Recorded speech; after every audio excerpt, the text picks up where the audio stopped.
Georgia O'Keeffe was a 20th century American modernist artist. Any Georgia O'Keeffe fans in the house? Okay, yes, I see some. Very nice. She's one of the most important and successful and well-known artists in American history. She's known for her sweeping landscapes in New Mexico, her desert bones, maybe less well known, but in her day, very well known for her New York skyscrapers. Did you know that? I learned that this summer. But you probably know her for her flowers, right? Yeah. So I brought a few pictures that I took at the Georgia O'Keeffe Museum to show you. Here's one. This one is called Pink Tulip. She painted this in 1925. It's almost 3 feet tall and about a foot wide. And you can see it's like not an exact picture of a tulip, but it's a picture of a tulip that tells us more about a tulip than maybe a photograph would. She's known for her kind of abstractions of florals and simplified, zoomed in kind of work. This one she liked so much she kept it in her personal collection for 60 years. So it's only been shown a few times and only recently in Santa Fe at the Georgia O'Keeffe Museum. All right, let's look at the next one. This one is called Black Hollyhock Blue Larkspur, and this one she painted in 1930. It's about 3 feet across and 2.5 feet tall. It's hard to tell, I know, when I'm showing you these how big they are, but when you see them in person, they're just arresting, the size. This one is a good example of how photography influenced her work. So her husband was a famous photographer at a time when photography was not considered really a fine art. He and his buddies are trailblazing in that way. And so she kind of takes some influence from the way that a camera can zoom and crop and arrange things in a new way. This is some inspiration she had from Taos. And then the next one is called, is there one more? It's okay if not, they're all making the same point. But yeah, there it is. Belladonna. If you watch, oh my gosh, what's the show where Pluribus, if you watch Pluribus, recent show on Apple TV, you see the lead actress steal this out of the Georgia O'Keeffe Museum. So that may look familiar to you. But this is Belladonna, painted in 1939, inspired on a trip to Hawaii. And again, it's 3 feet tall, 2.5 feet wide, and just zooms in on every curve, every little color, the pieces of the flower that you wouldn't normally see when you're just kind of passing by, right? And of course, there was a lot of speculation, and still is, mostly by male art critics, about the intrusive nature of the look at the flower's reproductive organs, saying something about Georgia O'Keeffe's proclivities. O'Keeffe maintains that what you see in her artwork says more about what's on your mind than about what was on hers. But from the plaque next to the pink tulip, you can't read it, but I'll read it to you. It says, her own words about her flowers suggest that the flower is not an object to be observed, but rather an invitation to see differently. An invitation to see differently. She writes in a letter to, I'm not sure who, but O'Keeffe wrote, "Nobody sees a flower, really. It's so small. I'll paint it big, and they will be surprised into taking time to look at it." I love that. So she takes something ordinary and shows us how to see it differently. She surprises us into seeing the miracle of a flower, the beauty, the colors, the contour. And I wonder if that's what's happening in our gospel reading today, too. You know I was going to get back to that, right? Yeah.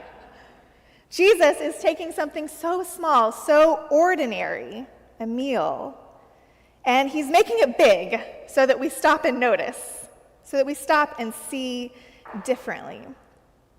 And maybe it's not just a bright, splashy miracle, but an invitation to see deeper, to see something different that we don't normally see. Jesus has been teaching and gathering crowds for a while now. We've been kind of going through some of his parables and some of his teaching the last couple of weeks. He's had varying levels of success and varying levels of criticism as he's gone throughout Judea and Galilee. He's just come from his hometown where he did not get very good reviews.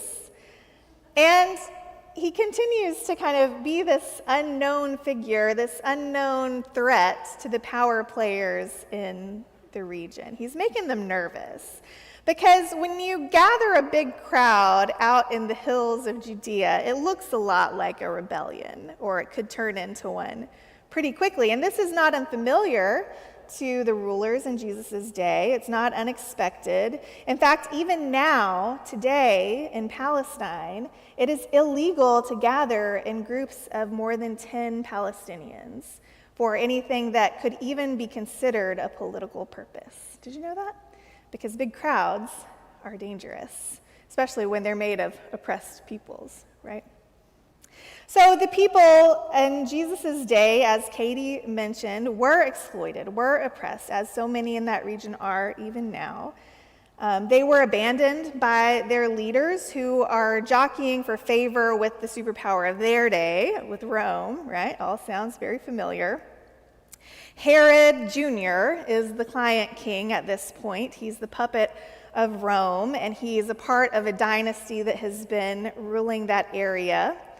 And we see in the text right before the feeding of the 5,000 that Jesus reminds him of another troublemaker that he has just put to death, right? John the Baptist. We drop down into the middle of a story today. That's what the lectionary does sometimes. So we're going to back it up just a little bit, because right before this we see that John the Baptist has been drawing crowds like Jesus. He's been baptizing people. He's been calling for repentance, even and especially of the rulers, and particularly of Herod, who he calls out by name and tells him to get his act together. That's a whole other story. We won't get into it. But John is unafraid. He speaks truth to power, and he is imprisoned and murdered because of it. We hear that story just before this one. And this is Jesus' cousin, right? This is Jesus' cousin. Their movements are connected and intertwined from the beginning of the gospel. We see that even before their birth, their mothers are connected. We see John baptizing Jesus. We see John's disciples coming to find Jesus when their leader, John, is imprisoned. And then we hear the story of how John is put to death, how his head is served up on a platter for one of Herod's dinner guests. And that is all happening right before our story. And not just right before, but it is in connection, because this story of John's death ends with John's disciples burying him and going to find Jesus to tell him. And that's where we are when Jesus goes to a quiet place alone. He's just found out about John's death. When Jesus heard this is how our reading began. The this is about John's beheading. When Jesus heard this, he goes away. And then when the crowds hear it, what do the crowds hear? They hear of John's death. When the crowds hear it, they go to find Jesus. So here we have 5,000-ish households going to find Jesus in grief, in anger, in confusion. This is not a random picnic in the park. This is a consolidation of movements. This is a funeral meal. This is grief and anger and a need for action. The people want to know what to do. Their despair is even deeper than it was before. So suddenly it's not just a story about magic bread, right? And the question about the mechanics of a miracle, how that happened or if it did, feels like maybe the least interesting one in that context. The miracle is more like the big, bright flowers of O'Keeffe that catch our attention and dare us to look closer and see differently. Thank God, right? Because how do we sit here and talk as a church about magical bread when people in our world are starving, when people in our world are grieving, when people in our world are in desperate need of healing? Thank God it's not just that. It's fine. I think it's good to imagine physical bread and fish multiplying in Jesus' hands. That's great, right? That tells us Jesus is God. Jesus is powerful. Jesus wants all people to be fed. These are good takeaways. And that's how the story is literally told, right? But what if this is an artistic abstraction, like the pink tulip, right? The pink tulip is not scientifically accurate, but it tells us something true. It's not supposed to be about the actual makeup of a tulip. It connects us to the tulip in a way that a botanical dissection would not. And maybe when you look closer and see this story in a different way, we see a different miracle too. We see a community that learns to share, right? 5,000 families in the hills of Judea. There's no McDonald's out there. I mean, there probably is now, but then there wasn't, right? No one is prepared to host a meal. They can't hop in the minivan and just run back home and get the potluck going. But Jesus says, feed them. And the disciples in this version of the story pull out 5 loaves and 2 fish between them. Maybe they've got them all like from the bottom of their pockets. I don't know if their robes had pockets or from their backpacks. And then maybe the groups around them start checking their pockets, see what they've got in there, start checking their bags, what can they contribute. The moms in the group dig around in the diaper bags. You know how many snacks are down at the bottom of those? Like, there's a lot more than you would think, even in my purse now with, more middle-aged children. Not middle-aged, but anyway, middle grade children. Maybe a few people did hesitantly bring out the charcuterie boards that they had packed just for them and their families, and they're inspired to bring those out too. But everyone starts bringing out what feels like not enough, and some people don't have anything at all. And then suddenly they find out they've got more than they need, and they had enough all along. The miracle is that many people who are friends and neighbors, people who are strangers and rivals, are able to loosen their grip on what they do have and feed each other. And that, to me, seems like a little bit bigger of a miracle than bread just multiplying. I don't know about you. Maybe I'm just cynical. We're going to see that happen today at Soul Food Sunday. Some of you haven't brought anything, didn't know to. Some of you brought more than enough. Some of you brought what you had, and there's going to be plenty. This is a miracle that repeats itself. But let's look even closer, right? Let's see even more differently, because it's not just a cool magic trick. It's not even just a community learning to share, I don't think. When I look closely at the crowd as it's gathered, I see a powder keg, right, of grief and anger and despair, people who are looking for a leader, people who are looking for direction, people who are in shock at what amounts to the assassination of their pastor, the man who probably baptized lots of them, right? Jesus is there in his own grief, in his own anger and shock, and they're looking to him for answers, for marching orders. Jesus takes what could easily have become a riot, what we might want to become a riot, what Herod and the political leaders expect to become a riot, and he turns it into a meal. What? He gets everyone to sit down and eat together, and he gets them all home safely, if you keep reading. Jesus transforms grief and despair into a feast, and he shows us that that is possible. Yes, the story shows Jesus' power. It shows the power of community.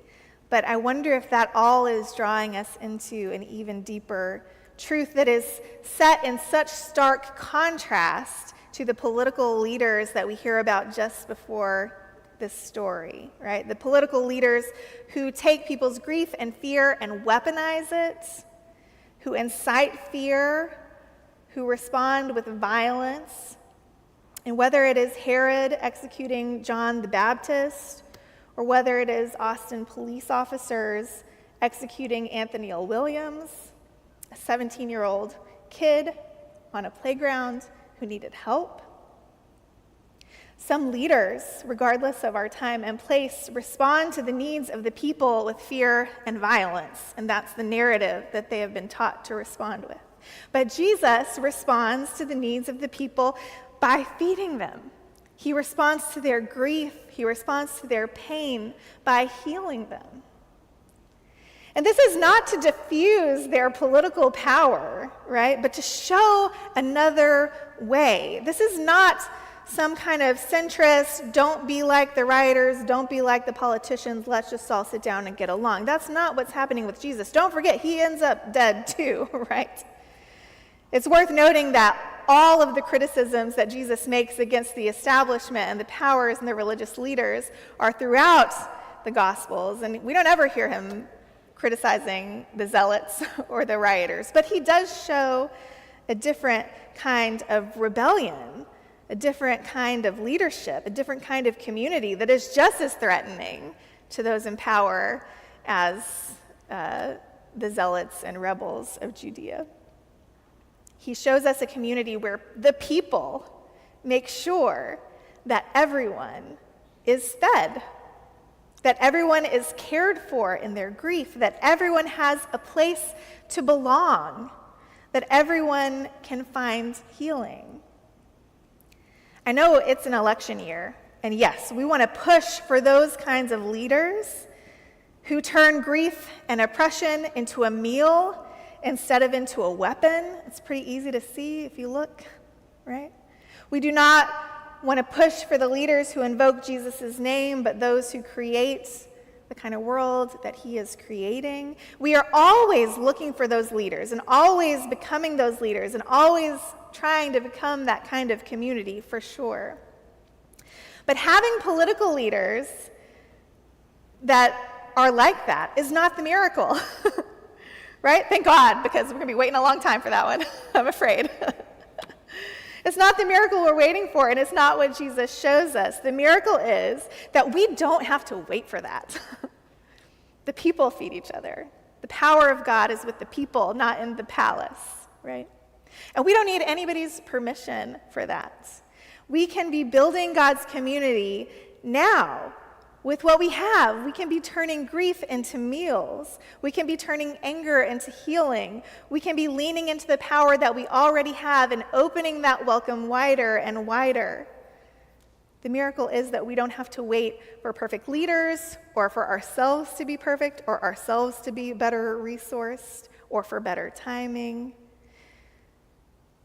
If you are grieving, if you are in need, if you are struggling, if you are seeking, welcome. You are right on time. You have exactly what you need. You are in good company. This also is a miracle that repeats itself, right? I know how you all showed up for me in my grief last year. It's not that we had perfect timing or perfect leaders or more resources than we had before, but God shows up in those moments of grief. I've seen this, and I know I've used this example before, and I will never not use this example. But when the students were being brutalized by police across the street and water kept multiplying downstairs in our basement, do you remember that? That wasn't like water actually being physically, scientifically multiplied, but the people showed up. They didn't wait for permission. You showed up and managed that. We still have folks who we knew from then who are eating with us on Wednesday night every week. We've created a welcome that goes beyond what happens here on Sunday mornings because you showed up and the community showed up. Okay, I got off track. Beloveds, you have what you need, even if it feels like nothing. When we put it together, there is always enough. We don't need anybody's permission. We don't need to wait for the right time. This is the right time. We're already doing it. But I think my prayer for us is that Jesus will continue to shock us into seeing differently. Will continue to show us big, bright flowers that draw us into deeper truths. May we notice the miracles that are happening among us and because of us and through us, even now, in meals, in welcome, in peace, even when they happen in ways we don't expect, even when they aren't always flashy. Beloveds, may we come as we are. May we dig around in our pockets for whatever it is that we have. May we bring our grief and our anger and everything that we bring already and know that we can be a part of the miracle together. Amen.